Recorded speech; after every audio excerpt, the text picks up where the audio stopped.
All right, we got Rob Leshner here, the father of liquidity mining and yield farming, the founder of Compound Finance. Rob, man, thank you so much for joining us, man. Yeah, my pleasure. Excited to talk to everybody today. Yeah, absolutely, man. So we have a few kids in the audience. I'm not going to turn the camera just yet, but there's a lot of them watching on the live stream. Rob,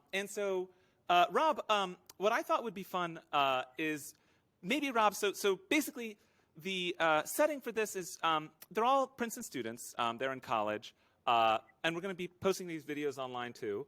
But I thought, Rob, maybe if we could go through your background a little bit and kind of like the key decisions that you made that led you to where you are, and kind of with the mindset of, if you're a student, how could they reproduce your success, if you will? Be like Rob, you know what I'm saying? Well, success is somewhat random, so I'll just preface by saying that, it's Yeah. hard to replicate any one path.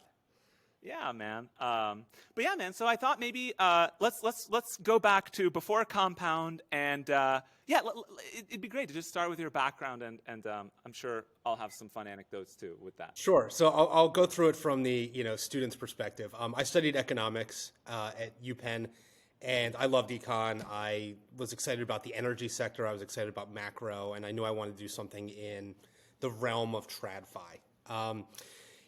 My senior year of college, I got a job offer to work for a trading firm out in Chicago. And I thought I was going to trade energy because that's what I was super excited and passionate about. And I got there day one, I showed up, and they said, "Oh, you're going to be on the U.S. Treasury derivatives desk." I said, "Treasury derivatives? Like, what the hell is a treasury? Like, who cares?" And I actually didn't like trading at all, but I really actually gained an appreciation and excitement around bonds and interest rates, even though I had no real plan to make this the focus of my life at all.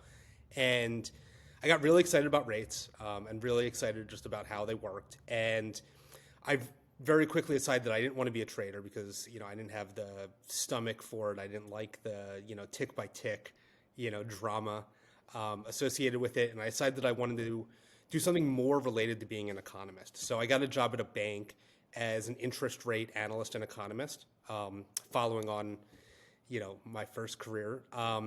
And I spent about 2.5 years forecasting interest rates for a bank, which was really fun, to be honest.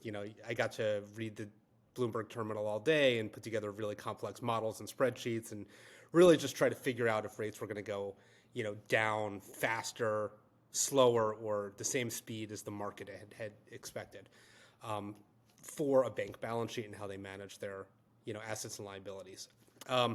Shortly after that, I got a job in wealth management where I was on an investment committee, being the sort of like interest rate and bond guy, using it to help allocate, about $4 or $5 billion of client assets between, domestic and international fixed income assets. And then one day, a friend of mine came to me and said, "Hey, would you like to start a company together?" And I didn't know anything about entrepreneurship. I didn't have any idea how software really worked. I basically said, like, "This sounds crazy. Like, what do you have in mind?" And he said, "I don't know. Just quit your job and come, join me and we'll build something together." And, 12 years later, this person is still my co-founder. We've had 3 companies together. Compound is our third. Our first company, we built privacy software for consumers, raised a small amount of venture capital money. Didn't really turn out to amount to much, but our second company, we built logistics software. We were acquired by Postmates and then Uber.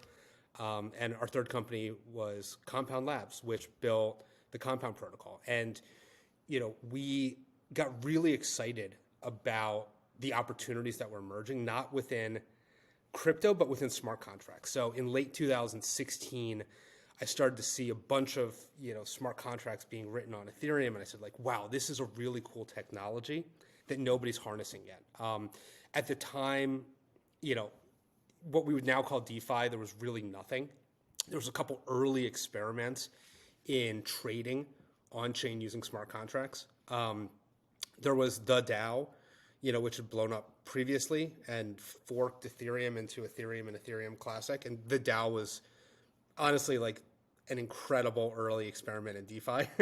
It was basically like a decentralized venture capital fund with all of the flaws that would entail. And it ended in horrible doom. But, besides the DAO and a couple really early experiments, there wasn't really much happening. And we just got really excited about like the potential of what could happen.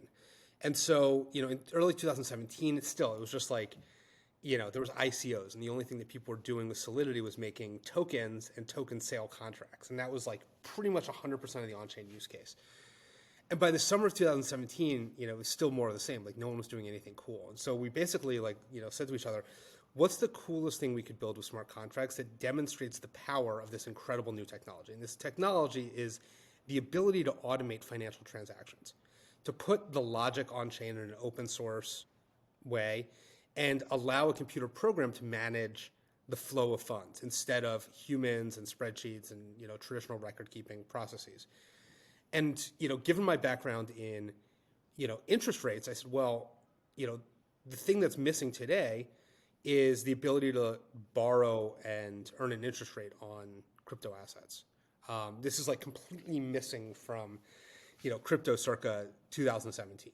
And so it really just started off as a hypothesis of like, what could we build that would really show off the capabilities of a smart contract to do something meaningful and productive that doesn't exist yet. And like, it was almost obvious for us that we wanted to build what is now Compound then. And we got to work, and the first 6 months were mostly just R&D about how smart contracts worked and, how you could do math using them and how you could do like all these calculations and how you could do it efficiently. And all of it led to the early designs that became the Compound protocol. Rob, this is great. And I'm going to go back and I'm going to try and summarize and also just add context from my, like as an outsider that watched, your ascent. And I'm going to add, and Rob, you can correct me if I'm wrong, but I really see it as with the launch of Compound, right? You basically birthed on-chain lending, right, into this world, which I think many would argue is kind of the core foundation of DeFi. But I think there are a couple other things that people often don't appreciate that came with you launching Compound that you also innovated. So when you launched Compound, you basically said, and by the way, I'm going to summarize it, but you can chime in, obviously, but you basically said, hey, we need people to put up their assets to be lent, right? And so you said, how should we do that? And you came up with a brilliant mechanism where they would get rewarded in comp tokens in order for putting up that liquidity, which now everyone talks about it as yield farming and liquidity mining, but I think you invented it. I really see that as kind of being a huge innovation that you brought into the ecosystem, and it's caused so many projects to become huge and successful. And then there's one more thing that I think people don't appreciate, which I'm also going to point out, which is this thing called governance, which I think literally, I don't even know the number of protocols that are using the Compound governance mechanisms that you built and created. They don't cite you or anything, whatever, but I mean, it's you, right? So most of the things on Ethereum use it, yeah. Yeah, like most. I think Uniswap does, and a bunch of others do. But yeah, man, so I just want to point that out for the students who are watching and who are here, because it's something that's often missed, just how many kind of dimensions you and your co-founder innovated on. And so with that, just to take it kind of just a quick step back, right? Something I never knew, I've known you for a while now. I didn't know you were actually a third-time founder when you started Compound, right? And so, to kind of summarize your path, and then maybe we can dig in a little bit, it kind of seems like you had something you were passionate about, which is essentially economics, right, at a high level. That brought you into the TradFi world, traditional finance world. And then that decision to go and leave that, what I imagine must be a very comfortable kind of career, right, literally, right, in TradFi, to go and start a startup. I wonder if you can tell us more about that and how students can navigate that decision, or maybe how you thought about it, right? Yeah, well, it was a difficult decision to go from TradFi into entrepreneurship, which, eventually TradFi plus entrepreneurship became Compound. But the decision to move really came from, a perspective I had about, 6-7 years into my career, where I said, okay, I could do this forever. There's always going to be something for me to fall back on. I have a phenomenal set of skills and a good network and a lot of people who like me and trust me in TradFi. If I ever need to come back, I can. And, it made it really easy to justify taking a risk, knowing that the downside wasn't really that bad, right? Like knowing that like the downside was, okay, like I always can have like an upper middle class job and existence and like be comfortable because I've already proven, myself with 6 or 7 years of, finance experience. And so it made it really easy to take a very calculated risk because I knew that the downside was not that bad, right? It was, I can just get a job again and rebuild and start from scratch if I need to. Yeah, and I'll cut in also that last week we had Ilya from Near Protocol and I think Avichal from Electric. And actually, it's very interesting that you say that answer because it's very similar to them, only with Google as the fallback instead of TradFi, right? So I would say, and by the way, I also had that exact thing where I was working at Google and they said, hey, come back within 2 years, we'll give you your offer back, blah, blah, blah, right? So I would say that's actually been a pretty common pattern is people go and get, traditional jobs, and then they have a very soft landing if they ever want to go back once they've built trust within that institution. So I think that's actually something that if we're at like 4 out of 5 of our speakers, having had that experience, it's probably an interesting pattern. That's great, man. And so your first startup, second startup, and maybe if you could talk to us about kind of what it was like. So I kind of think that the process for raising money for Compound, you navigated that very well. Maybe you can talk about that just for fun. And then I think there's kind of another thing that's hard to appreciate, which is you basically kept building through what I personally felt was a worse bear market than today's bear market, which was, I think, the 18, 19-ish bear market, right? And I wonder if you could maybe talk about how you were able to keep that conviction, especially because we actually just had Hasib, and he said the biggest thing is have conviction and keep going through the bear, essentially, right? So yeah, maybe if you can talk about, early Compound and then staying through it and how you managed to do that. Yeah, I'll go all the way back. So we started Compound in 2017, which was like, the middle of this ICO mania. And at the time, there was a lot of teams of extremely questionable quality and conviction raising money on, just white papers and ideas and just whatever they could come up with. And the reason the market was moving so quickly was because they were launching tokens before they had built anything. And investors were able to speculate on tokens of projects that really had accomplished absolutely nothing besides putting together like a roadmap, in a PDF. And that's where the market was. And when we went out to, launch Compound, we had a really serious idea of what we wanted to build. And like, years later, you can see it. You can see how it works, and you can see that it's managed, Compound has done $400 billion of transactions, and it currently has like $3 billion in it right now. Like real numbers. But at the time, it was hard for people to differentiate, the 8,000 different ICO projects that were saying like, we're going to have a token next week, and Compound, which was like, we're going to build this, financial marketplace and then see where it goes. And for us, not having a token coming in like 2 weeks was a limiting factor for us and actually made it pretty hard to raise money. So in 2017, when we started Compound, it was a combination of like me using like a small amount of my own meager savings and going to literally anyone that would give us money. I mean, we started with a friends and family round where it was literally friends and family and like a couple angel investors. And like in aggregate, we raised, it was small. It was probably like $400,000 or something like that. But it was enough to hire an early team and get to work. And, by the fall of 2018, the market was collapsing. Every ICO was like a goner. Like the entire mania of like people coming up with an idea and launching a token a few weeks later and like letting people speculate on it was like basically instantly dead. And to us, it didn't matter because we were still focused on the exact same goal, which was doing R&D in Solidity, figuring out how to build Compound and then building it. So by the spring of like, 2018, it was, probably March or so, we had our first working prototype of Compound. And the whole market was just rubbish. But we had an end-to-end implementation from smart contracts on the blockchain to a web UI. I mean, it was so ugly, but like, to a web UI and like a whole flow that worked where you could actually like supply assets, earn an interest rate, borrow assets using assets as collateral, and the whole thing worked. And it was this really cool proof of concept for what we called V0. And with V0 in hand, having spent like 6 months just doing like hardcore like work, to get to that point, it was instantly differentiated from everything else that was in the market, right? Everything else in the market was like, 2 or 3 folks with a pitch deck and, the same like, oh, we're going to launch a token in 2 weeks, thinking. And so we went out to raise venture capital in like March 2018. And at this point, it was relatively easy. Having gone from it was incredibly hard for us to raise capital to it was incredibly easy for us to raise capital was a really nice transition.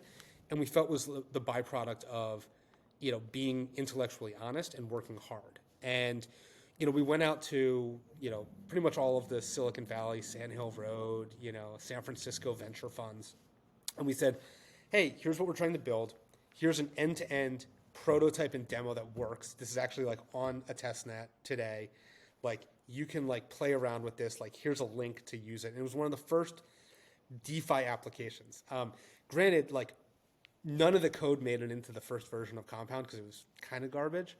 But it, for us, proved out how to build version 1. And it proved to investors that we were capable of doing it.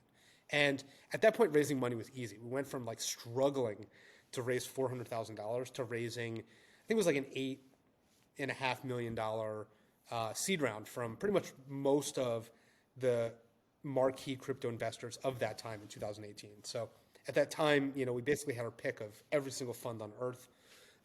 We selected Andreessen Horowitz, Bain Capital, and Polychain as the leads of our round, and raised a seed round. And then from there, we had enough capital to launch Compound on mainnet, to launch Compound version 2 on mainnet, which is like mostly what still is running today, to launch a whole bunch of stuff before raising more capital. But for us, the experience was, we had to work through a bubble, where no one wanted to give us money because there was faster investment opportunities everywhere they looked, to getting a prototype in the hands of investors, them saying, hey, this is probably going to work, instant differentiation from, the mania and failed mania of the ICO wave to then bringing a product to market. And, later we raised additional venture capital money. We, launched the governance token. We, made a whole lot of progress, but that's how it started. Dude, this is such a great story also. So, basically, I don't think it's incorrect to say that you basically had a dogmatic focus on building the thing that you were excited to see in the world and really just creating value, right? And I really love this story because it's actually also the story of like all of my friends where they really focus on creating value on something that initially might not be, super clear, but then as they work on it, it becomes the thing, right? Or something like that. And I just want to highlight, like, I actually think outside of people that I know very well, like you said, it's kind of uncommon almost, right? From what most people see in crypto, right? And so people get hung up on, the flippings and the scams and all this kind of stuff when, really, I think the people who are really winning in the long term are the people like you, Rob, who really focus on value and who focus on the long term rather than, like you said, kind of a quick flip like everyone else was doing. So, Rob, I want to open it up to questions in the last couple of minutes. So if you guys have questions or you want to think of a question for Rob, I think I'm going to call him the father of DeFi that you're talking to here. So it's a great opportunity to ask him his thoughts on anything that you want. But Rob, before we go to questions, I thought maybe I'd ask you one more thing, which is these students are working on a part of a startup competition, right? And there's a crypto track and there's a non-crypto track. So they can really work on whatever they want. And so you, as an entrepreneur, who has had a lot of experience, actually a third-time founder, right? Not even first or second. What do you think, as a college student today, whether as part of a startup competition or just like more broadly, do you think there's anything interesting that you would recommend them working on, or even a space? It can be as specific as, hey, this thing needs to get done and no one's doing, no one good is doing it, or it can be super broad, right? Maybe. Yeah, I would say, build what's interesting to you. Don't build what you think someone else wants to see or wants you to build. Build what you're excited about and that you think needs to exist in the world. That's first and foremost always my advice. It's similar to, Paul Graham's advice, which is build something that people want. It's build something that you want. Because if you want it, there's probably other people that want it too. The second thing I would say is, if you're building something in crypto, I would, think very carefully about things that you can create that aren't just the ninth version of something that already exists. As an investor and as a founder, I see, hundreds of the same project. I've seen 100, perpetual swap on-chain trading things. I've seen 100, versions of Compound. I've seen 100, whatevers. Like, don't feel that you have to, take something that already exists and recreate it. Like, you can be weird. You can try things that no one else has tried. It's almost better if you try things that no one else has tried, because, that's where like the actual innovation happens. Don't feel like you have to use the same words as anyone else. Don't feel like you have to, approach it the same way as anyone else. Like, you can get weird with it, right? And I think that's where a lot of the magic happens, is like feeling like you can build whatever you want. It doesn't have to fit into any existing pattern, right? It's probably better if it doesn't fit into any existing pattern. You'll find out really quickly if, it's actually needed, or if the market wants it, or if you like it. But like, don't hesitate to go off road a bit and like, follow your heart. Yeah, I love it, Rob, also because you followed your own advice, right? Like Compound, I remember when I first met you and saw it in, I think that March kind of 2018 or whatever, no one was doing that. Like, I did not see 100 pitches, for on-chain lending. But when I saw it, as I thought about it from first principles, I said, wow, this is like really, really powerful, And so I think, we were talking to Hasib earlier, and it's kind of like when there's a disruptive technology, there's a lot of stuff to do, right? And so if you think from first principles and you find something and you go, no one's working on this, but like it really seems like it could be valuable, right? You're basically saying, hey, you should do that, right? You should really look at that, right? Because it actually could be really valuable, and the fact that no one's working on it is a huge advantage, right? If it is valuable, like it was for you, right? And literally, you just picked all of the amazing things that needed to be innovated, and you did them, which no one was thinking about: on-chain lending, governance, and obviously yield farming as well. This is great advice, man. And so I'm going to turn it over to the students. Do you guys have any questions for Rob? If you do you want to raise your hand? Oh, hey, Rob. Thanks so much for the talk.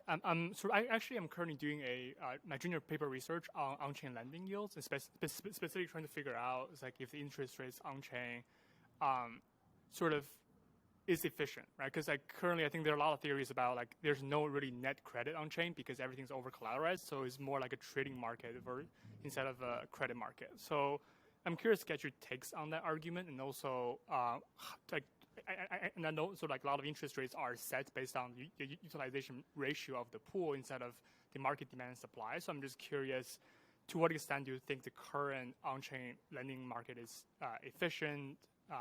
First off, I'll just touch on the over-collateralization piece. So if you look at what's now the primary interest rate in the U.S. for pretty much all markets and derivatives, it's called SOFR, S-O-F-R, right? This is essentially an over-collateralized borrowing cost. It's a secured overnight rate, right? It's basically the repo rate. Like if you're using treasuries or whatever as collateral, it's like what's the cost to borrow. And every repo, all across Wall Street, trillions of dollars, they're all over-collateralized. Now, are they significantly over-collateralized like they are in crypto? No, they're like, 0.1% over-collateralized or whatever, right? But they're over-collateralized. So there is an inefficiency that comes from, the over-collateralization requirements of something like Compound, but it's not as material as you might suspect. So, I don't think they're radically different. I think the far bigger inefficiency comes from two places. One is, as you mentioned, the utilization rate. So Compound uses an algorithmic interest rate model, which was one of those innovations we made in 2018 because we had to figure out a way to set an on-chain rate for an infinite number of participants without any transactions, which was really like an efficiency-driven, engineering-driven approach to solving a really, really, really hard problem. And every DeFi product in the world has basically adopted this approach. But the inefficiency of a utilization rate means you always have excess capital that's being unproductive. And you basically have to average out the capital that's being productive with the capital that's being unproductive. So I would almost say that like Compound is fundamentally inefficient, and there's, in the future ways to like fix all this stuff, but it's fundamentally inefficient because, there's always going to be this baked in inefficiency of whatever isn't being utilized. So if the utilization rate is 70%, 30% is just creating this arbitrary spread between, people earning interest and people borrowing. If I had to like guess what the more real interest rate is, I would say it's what borrowers are paying, because that's like actually what they're willing to pay. And the suppliers of capital are just getting kind of whatever they can get. And like on chain, there's always been this imbalance between how much capital is available and how much is desired to be borrowed. So I would say like in general, like the supply side is like kind of totally passive and just taking whatever it can get. And the borrowing side is paying what it thinks is reasonable. So I definitely think the inefficiency sort of like gravitates to all of that unused capital on the supply side. And you can see it right now. I mean, like fundamentally, anything on chain is inefficient. There's in DeFi and Compound and everywhere else, like you can earn like 1.5%, 2%, 2.5%. You can earn 4.5%, sweeping money to a bank right now, taking no smart contract risk. Now, why is that? This is the much bigger thing, right? This is because there's a huge amount of money in crypto, in DeFi, that doesn't easily move back and forth between the traditional financial system and DeFi. It's actually kind of cumbersome to move it back and forth. So it's this giant ball of money that sort of came into crypto and doesn't really want to go back to the other side, mostly because like it's people and institutions who want to be able to transact in crypto quickly, right? The stable coins can very quickly buy Bitcoin and Ether or sell Bitcoin and Ether for crypto. They don't have to go through the traditional financial rails at all. And so, in my mind, there's the oversupply of stablecoins in crypto relative to the yield opportunities. And that's okay. It just means that there's this really perverse, weird dynamic right now where interest rates in DeFi are lower than interest rates in TradFi because there's too much supply relative to demand. And you would think in the normal world that this would like reach an equilibrium, and it just doesn't. Like if you have a stablecoin, it is truly like, arbitrage profit to redeem those stablecoins for dollars. But because of the frictions, people just don't want to do it. I'll let Tarun. No worries, man. Tarun missed a shot. All right, man. We'll catch you later. Thanks for coming, dude. All right.